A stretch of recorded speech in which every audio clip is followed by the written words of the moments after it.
Hi and welcome to Scott's Inverts. I'm Scott. These are the inverts. We're going to do a couple of little updates, not many towards the end of this video, but I want to show you what's gone on with the Venator ants. They are looking amazing and something absolutely incredible is happening. We're going to see Harry for a quick second, our Aki monitor lizard, and then we're going to have a look at how well the two pairings that we've just done and I've filmed have gone recently for the Psalmopaeus and Myrnia. Both the females molted recently, so I tried the same male with both. But yeah, we'll show you that footage and then we'll get some updates at the end.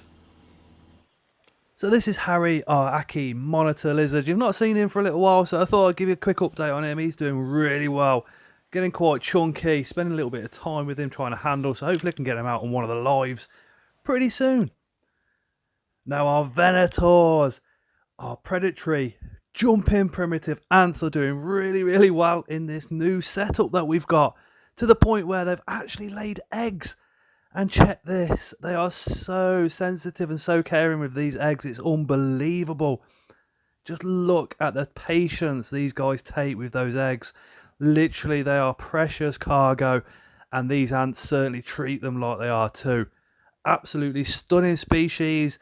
We've got these under a macro lens times 50 at the moment, just to give you a kind of idea of how big these guys are.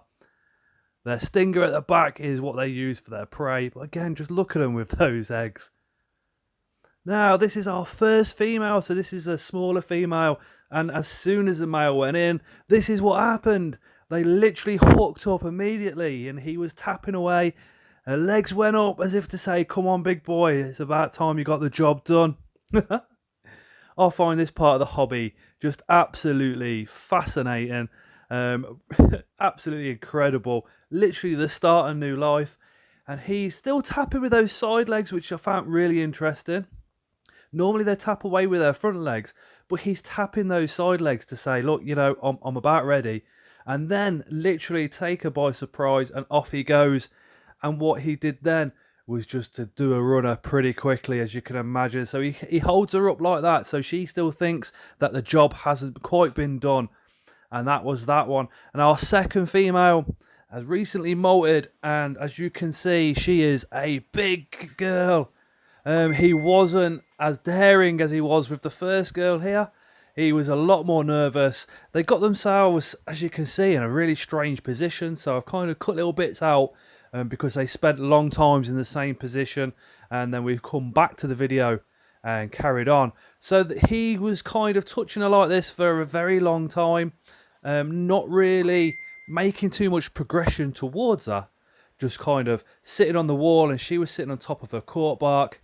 I almost think they were like chatting to each other, but eventually they got themselves into this position, and I was kind of thinking maybe at this point I should take him out, put him back in again so he can get a better position with her. But then I thought, you know what, I'll just leave it, because spiders are adaptable, they're very versatile and flexible. Let's see what happens. Maybe he'll have a better chance of getting away in this type of a position. And you can see him tapping away, kind of, that's just telling her, look, you know, I'm here, I'm not a threat, I just want to pair up with you and disappear pretty much. But the whole time she's there with her legs literally as wide across as she can get them, which is a really positive signal for the male. Even though she didn't do any tapping whatsoever, visually he should be thinking, yeah, we're all good. And then they got themselves in this ever so strange position here. She's holding on to her water dish, which is actually a boreally set, so it's off the ground. And he's like literally holding her legs up, and the reason for that is so she can't strike at him or bite him. And he again just shot in there like a rocket. There we go, those pedipalps rubbing across. Fingers crossed, both are inserted and we're all good. Boom! So fingers crossed, both of those Psalmopaeus and Myrnia are going to be gravid very soon. One of the questions about that, I wonder, do they start to carry eggs and then they pair and then they fertilise that way, or do they get the sperm from the male and then develop the eggs and then carry the sperm into the eggs themselves? Because there is a species of spider that I did some research on, and the same female was impregnated by 3 or 4 different males, and the egg sac, the eggs from that egg sac showed DNA from all three males, suggesting that the sperm was actually mixed together when it fertilised those eggs. So to me, that sounds like we can assume that the female ingests the sperm, develops the eggs, and then puts the sperm with the eggs and fertilises that way. I just thought it's pretty incredible that the female could have several different DNA from several different several different males' DNA in that one egg sac. I found absolutely incredible. The updates, well, this Sunday is the Taunton show. I'm looking for maybe a large juvenile female, sub-adult female. Fingers crossed there's an adult female there that's going to be cheap enough. We'll have to wait and see. Unusual stuff, you know me, I love my unusual stuff, so I'm going to be keeping an eye out for maybe some of the true spiders that are going a little bit cheap. We'll have to have a look. And from some feeders, I am desperate for some feeders. My colonies are literally out of stock at the moment, the colonies. We have got a little bit of bad news. Had an adult female Solanus pass away, one of the Asian forest scorpions, and I had an adult female Pteronoculus marinus, the RCF OBT, pass away as well. The OBT was with me for around 4 to 5 years as an adult female, and the previous owner at the time couldn't tell me how old she was then, so it could be old age, I don't know. And of course with the scorpions, majority of the scorpions that are subadults and adults are wild caught, so again that scorpion, we don't know how old it was. But you know, the best advice I can say if you have an invert that passes away is try your best to carry on with your hobby as quickly as you can. I know they mean the world to us, and sometimes it is a devastating blow.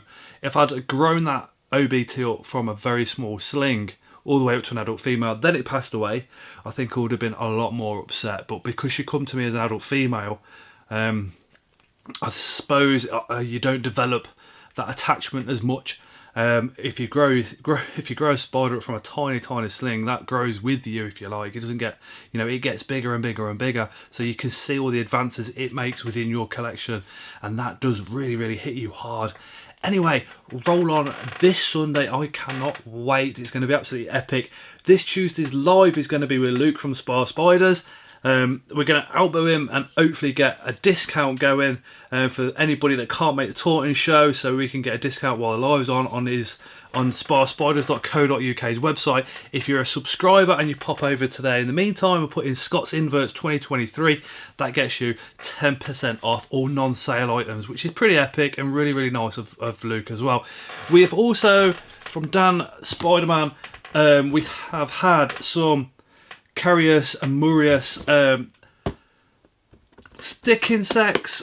I'll try and get one out for you because they're all babies. I don't know how well the camera is going to pick them up, but we have got probably about 20 babies, and then he says there's also a ton of eggs in the bottom. Hopefully pick that guy up there. How awesome is that? So these ones are the ones that grow quite long, green, and literally like sticks. That one's actually lost a front leg in its molt, but don't worry, it will come back. The little when they wobble from side to side when they feel threatened, I find absolutely hilarious. And we've got one guy just trying to run out the box there. So we'll get him back in. There we go, perfect. Anyway, thank you guys so much for watching.